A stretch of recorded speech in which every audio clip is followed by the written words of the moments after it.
We are to witness and make disciples of those we know and do not love.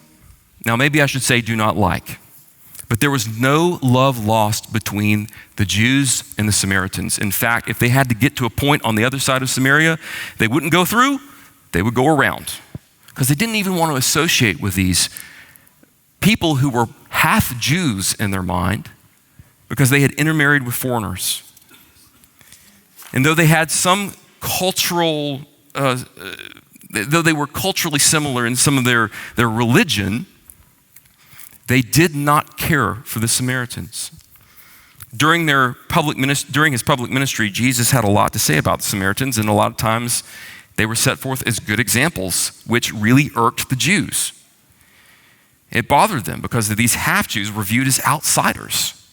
These people were the definition of those you know and do not love, people who were considered unworthy to be saved.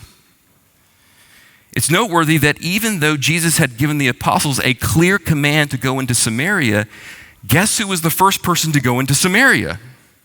It wasn't an apostle. It was a deacon. It was Philip. Philip had taken Christ at his word, and he had gone to preach to the Samaritans, and the Samaritans repented and believed. And to their credit, John and Peter came to baptize them, and they too were baptized by the Holy Spirit. But the unique challenge to the mission to reach those we know and do not love is our own prejudice to believe that there are people that do not deserve to be saved. I want you to take a moment and ask yourself if you've ever put anyone in that category before. Because the truth is that we all belong in that category. We all belong in the category of those who are unworthy to be saved. And yet Christ saves us. Paul calls himself the chief of sinners and is the example of the kind of hard-hearted, rebellious people, the persecutor himself, who God saves. Now, I've told this story before here in many contexts, but it's worth repeating. When I was in school, there was this kid who sat behind me in health class, and he wore all black, and he was a well-known drug user. And he used to lean up and whisper so that the teacher couldn't hear all kinds of horrible things about me into my ear. And I just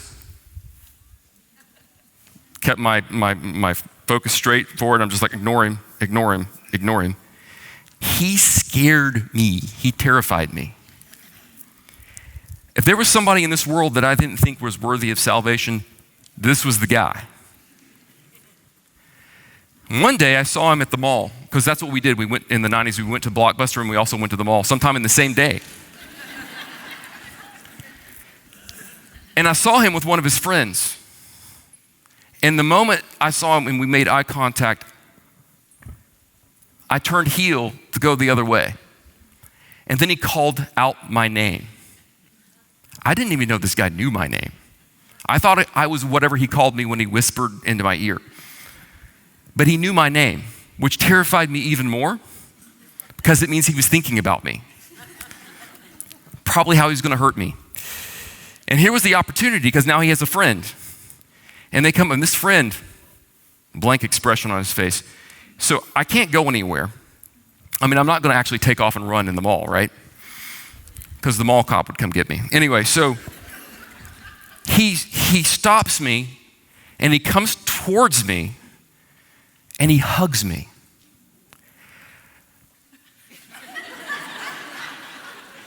And I'm standing there like this going, what is going on? And he tells me, there will be one sermon I don't cry in, I promise you.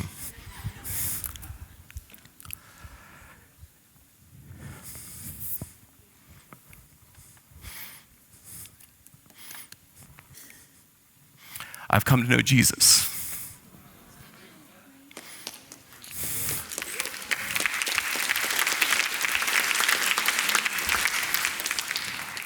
And the reason I'm walking around the mall is to find people I know so I can tell them that.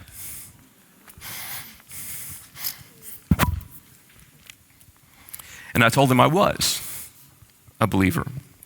And he invited me to a Bible study. And I went to that Bible study.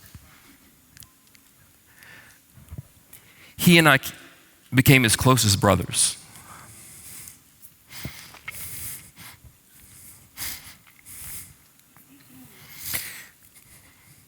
And I walked with him through the struggles of addiction, because that didn't just go away. And every time he failed,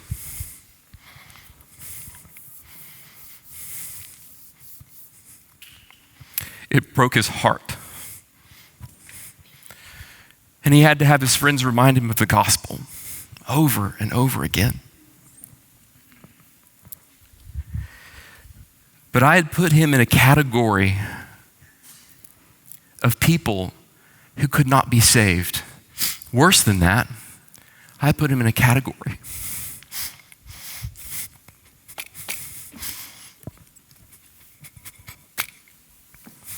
of people I didn't want to be saved. Shame on me. Shame on me.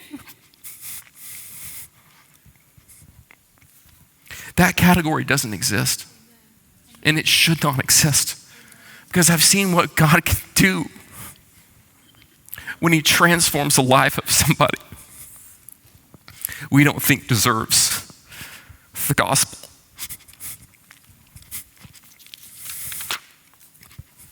Who's in that category for you?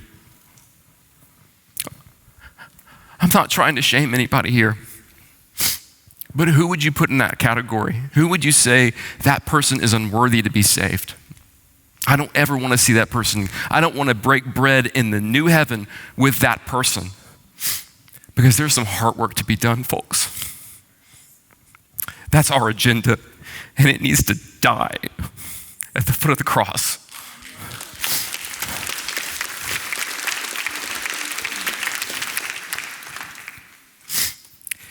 And the Holy Spirit can change our hearts in regard to people that we don't think need to hear the gospel.